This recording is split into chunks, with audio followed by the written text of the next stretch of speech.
जय श्री कृष्णा, जय श्री राम। आप सभी का बहुत बहुत स्वागत है आपके अपने करंट हेवन के यूट्यूब चैनल पर। यहाँ पे हम जो बात करने वाले हैं प्रशिक्षकों, आप सभी के लिए मैथमेटिक्स बिल्कुल आसान बनाने वाले हैं।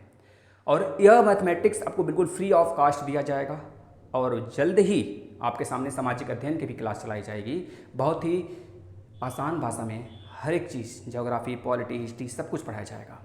तो निश्चिंत होकर इस प्लेटफॉर्म पे विश्वास रखकर बने रहें साथ में। 100% फोड़ के आना है मुझे। ये सामने जो दिख रहा है सुपर टेट, DSSB, बिहार शिक्षक भर्ती, इन सब में आप सम्मिलित होने वाले हैं। और फिलहाल में यूपी टेट की प्रक्रियाएं भी बहुत जल्द चालू होने वाली है। तो यूपी टेट के लिए मैथमेटिक्स आप कहाँ से पढ़ेंगे, जो कि 30 में 29 भी ना होने पाए, किस प्रकार से पढ़ें, सिलेबस क्या है, उसके ऊपर मैं बात करने वाला हूँ। पहले एक चीज़ दिमाग से निकाल दीजिएगा, जो सुपर टेट है, DSSB है, बिहार शिक्षक भर्ती है, SSC है, रेलवे है, अनेक एग्जाम हैं। अगर इसके मैथ अलग हैं, यूपी टेट के मैथ अलग हैं, तो यानी कि दोनों में डिफरेंट क्या है फिर, मतलब दोनों सेम के, मतलब ये दोनों अगर अलग अलग हैं तो मैथ का मतलब क्या हुआ, MATH।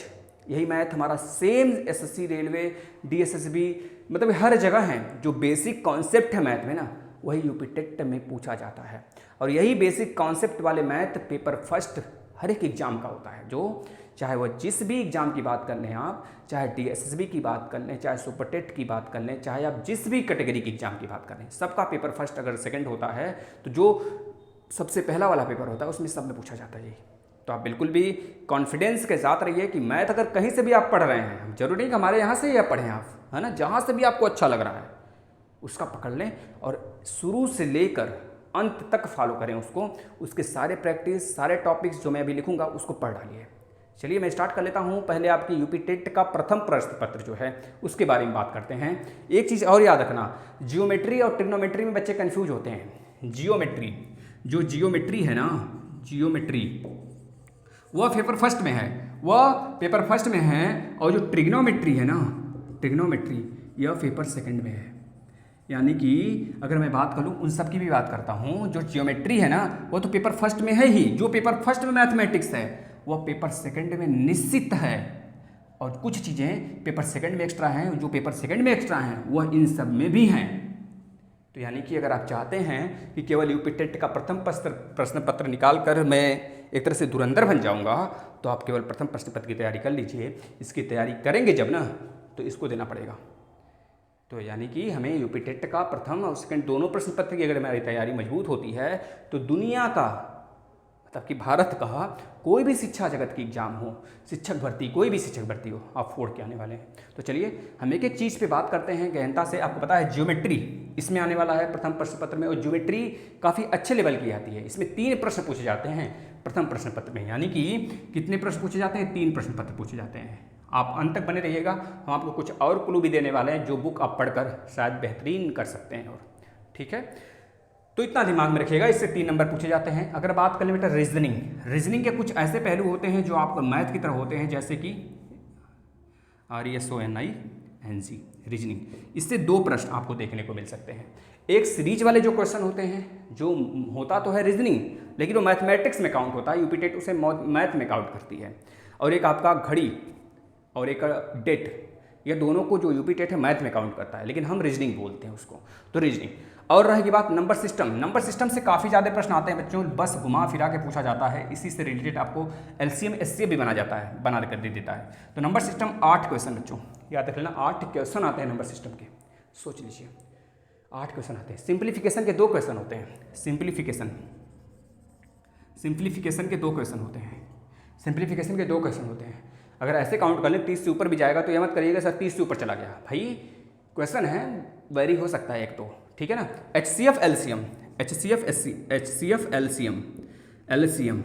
से कम बच्चों कितने क्वेश्चन आते हैं, 3 क्वेश्चन आते हैं। 2 से 3 क्वेश्चन निश्चित रूप से यहाँ से रहते हैं, 100% श्योरिटी है बेटा। ज्योमेट्री से हमने बता दिया 3 क्वेश्चन आते हैं, यह चीज़ें होंगी। ज्योमेट्री में बहुत सारी चीज़ें हैं, शेप एंड साइज हैं। अलजेब्रा मोस्ट एक तरह से वैल्यूएबल होता है, और इसका वेटेज हमको सुपर टेट में देखने को मिलेगा, DSSB में देखने को मिलेगा। अलजेब्रा हो गया, ज्योमेट्री हो गया, यानी इसकी जो एक तरह से लेवल होता है बच्चों, अच्छा लेवल होता है। तो हम हर एक चीज़ पे बात करेंगे बिल्कुल खुलकर।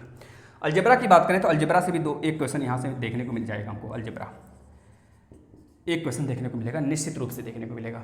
ठीक है, इसके बाद अगर हम बात कर लें अलजेब्रा के बाद बात करें स्टैटिक्स से एक प्रश्न और प्लस परसेंटेज से एक प्रश्न, परसेंटेज से एक प्रश्न देखने को मिलेगा, एक प्रश्न और प्लस अगर बात करें स्टैटिक्स से एक प्रश्न देखने को मिलेगा हमें। 1 से 2 प्रश्न भी हो सकता है, एक प्रश्न निश्चित रहने वाले हैं। परसेंटेज से एक प्रश्न नहीं भाई, परसेंटेज से 5 क्वेश्चन लिखिएगा। कितने क्वेश्चन? 5 क्वेश्चन देखने को मिलेगा परसेंटेज से, 5 क्वेश्चन देखने को मिलेंगे। प्रॉफिट एंड लॉस से एक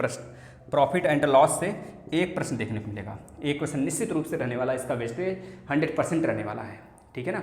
और इसके बाद हमको जो देखने को मिल सकता है मेंसुरेशन, जो मेंसुरेशन में 2D और 3D दोनों की बात कर लें, काफ़ी ज़्यादा वेटेज जिसका रहता है, करीब 3 से 4 क्वेश्चन आएंगे मेंसुरेशन से। मेंसुरेशन से 3D और 2D से कितने क्वेश्चन होंगे? 3 से 4 क्वेश्चन रहेंगे। इसका जो वेटेज होगा 3 से 4 क्वेश्चन का होगा। इसके बाद बचा आपका पॉलीगॉन, जिसमें पूछता है कितने एक तरह से डायगोनल हैं, कितने साइड हैं, कितने कोड इंटरनल हैं, कितने बाहर वाले कोड हैं। 30 से, यानी पॉलीगॉन से आएगा। पॉलीगॉन पेपर फर्स्ट, पॉलीगॉन से आएगा। ये चीज़ें हम बहुत ही अच्छे से आपको कराएंगे। पॉलीगॉन से कम 2 क्वेश्चन तो मान के चलना, 2 से 1 क्वेश्चन, 1 से 2 क्वेश्चन लिख लेता हूँ। तो यह तो रहा आपका पूरा का पूरा एक पैटर्न भी लिख लीजिएगा, पैटर्न। तो यह पूरा का पूरा जो टॉपिक रहा ना आपका पेपर फर्स्ट का केवल रहा, और ये सारे के सारे टॉपिक पेपर 2 में हैं। इसको लेके चलना। अब एक्स्ट्रा क्या है पेपर 2 में? पहले तो ट्रिग्नोमेट्री है, ट्रिग्नोमेट्री के 1 से 2 क्वेश्चन आपको देखने को मिल सकते हैं। दूसरा जो एक्स्ट्रा है कोऑर्डिनेट ज्योमेट्री आपको देखने को मिलेगा। कोऑर्डिनेट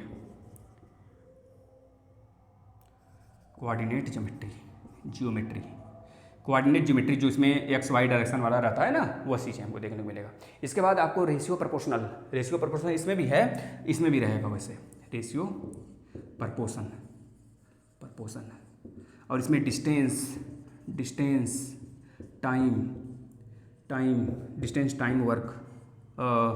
टाइम एक और है ना, जिसे क्या कहा जाए, डिस्टेंस टाइम एक और इसे क्या कहा जाता है भाई? हाँ बताओ जरा। डिस्टेंस टाइम स्पीड ना, यही तो स्पीड। तो ये चीज़ें हमको देखने को मिल सकती हैं। ये चीज़ें हमको इतनी चीज़ें जो देखने को मिलेगा, ये हमारे पेपर फर्स्ट के लिए है। इसमें रेशियो प्रपोर्शन राइट कर लेना, और ये पूरा का पूरा टॉपिक पेपर 2 के लिए है। अब यह पूरा अगर दोनों मिला दिया जाए ना, तो यही सिलेबस होता है सुपर टेट का, यही सिलेबस होता है DSSP का, यही सिलेबस रहेगा बिहार शिक्षक भर्ती का। वैसे बिहार शिक्षक भर्ती में थोड़ा सा कमजोर लेवल का आएगा, थोड़ा सा हल्का लेवल का रहेगा, लेकिन DSSP सुपर टेट का अगर आप इतना पढ़ लेते हैं तो हर एक शिक्षा जगत के लिए, शिक्षक भर्ती के लिए आप तैयार रहोगे। यूपी टेट तो फोड़ के आओगे, किसी भी राज्य का टेट वो फोड़ के रहोगे। यूपी टेट जो होता है सबसे हाई लेवल एग्जाम कराता है, अगर देखा जाए सारे राज्य के टेट में तो। ठीक है ना। यूपी टेट की तैयारी करने का मतलब है आप सुपर टेट के लगभग 70 से 80% तैयारी कर चुके हैं, और अदर एग्जाम की भी। अगर DSSP की तैयारी कर लिया जाए ना, तो दुनिया का कोई भी शिक्षक भर्ती हो, मतलब भारत का कोई भी शिक्षक भर्ती हो, फोड़ कराने वाले हैं आप। तो ये चीज़ें नहीं आपके सामने। और रही बात इसकी क्लासेस, मैं कल से स्टार्ट कर रहा हूँ। कल से इसके क्लासेस टॉपिक वाइज मैं स्टार्ट करूँगा, हर एक चीज़ लेके। पहले ज्योमेट्री से मेरा मन है स्टार्ट करना, तो ज्योमेट्री से मैं स्टार्ट करने वाला हूँ, वरना आप सजेस्ट कर सकते हैं। और दूसरी तरफ रही बात, आपको एक बुक में बता रहा हूँ, अगर आप सच में पेपर फर्स्ट की तैयारी बहुत बेजोड़ करना चाहते हैं, तो NCERT और SCERT, क्या बोला हमने? NCERT और SCERT जो बुक होते हैं ना, 1 से लेकर 8 तक का, वैसे 1 से लेकर 5 तक हम भी करा दिए हैं, प्लेलिस्ट में सब पड़ा हुआ है। अगर फर्स्ट से लेकर 8 तक की बात कर लें, अगर आपने कहीं टीचिंग किया हो, कहीं टीचिंग कर रहे हो अच्छे विद्यालय में, जहाँ पर जो प्राइवेट विद्यालय हैं 20-25 हज़ार रुपये दे रहे हो इंग्लिश मीडियम वाले, तो अगर आप वहाँ पढ़ा रहे हैं ना, तो आप सुपर टेट की तैयारी मत करना।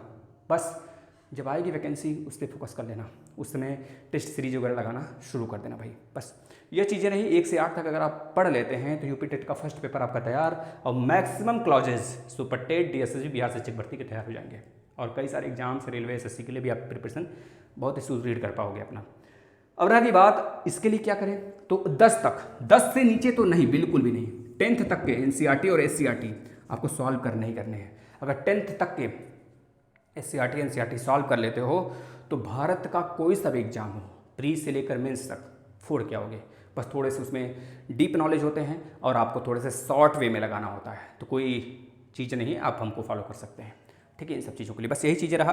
अगर आपको पसंद आया हो तो कल से ये लेक्चर स्टार्ट हो रहा है मैथमेटिक्स का, बिल्कुल फ्री ऑफ कॉस्ट इसी प्लेटफॉर्म पे डेली 12 बजे दोपहर में। 1-2 दिन नागा हो सकता है, 1-2 दिन डिले हो सकता है, लेकिन 12 बजे डेली स्टार्ट होगा। आपको नोटिफिकेशन देखने को मिल सकता है। बेल आइकन को क्लिक कर लीजिए, इसके नीचे आपको दिया गया है टेलीग्राम का लिंक, ज्वाइन हो जाइए। कम से कम वहाँ पे तो आपको नोटिफिकेशन जाएगा ही जाएगा, अगर यहाँ पे नहीं जाता यूट्यूब द्वारा तो, ठीक है ना। शेयर कर दीजिए, अपने भाई बहन को भी सब्सक्राइब करने के लिए बोल दीजिए प्लेटफॉर्म को। और अगर आप अभी से भी करना चाहते हैं यूपी टेट के फुल कोर्स तो आ जाइए प्लेलिस्ट में, यूपी टेट का हर एक सब्जेक्ट का फुल कोर्स दे दिया गया है आपको, बिल्कुल फ्री ऑफ कॉस्ट, वहाँ से पढ़ सकते हैं। चाहे ईवीएस हो, चाहे मैथमेटिक्स हो, चाहे हिंदी हो, चाहे आपका सीडीपी हो, सारे के सारे सब्जेक्ट, ये चारों तो बिल्कुल बिंदास आप पढ़ सकते हैं। धन्यवाद।